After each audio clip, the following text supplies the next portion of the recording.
Hi, I'm Ron. Water features can provide a tranquil oasis. Here are a few things you can do to keep your water feature looking great year-round. Believe it or not, well-balanced ponds don't require a lot of maintenance.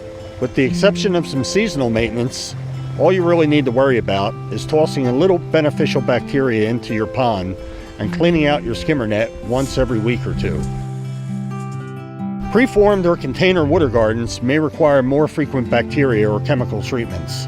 There are a host of treatment products for water features, from algae reducers to foam removers. Ask your installer which products they recommend.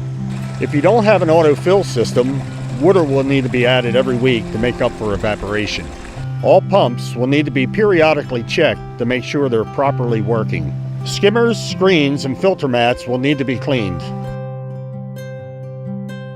As winter approaches, you may want to hire a professional and drain and winterize your ponds.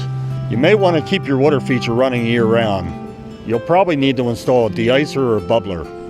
As you can see, with a little bit of maintenance, your water feature can look great all year round.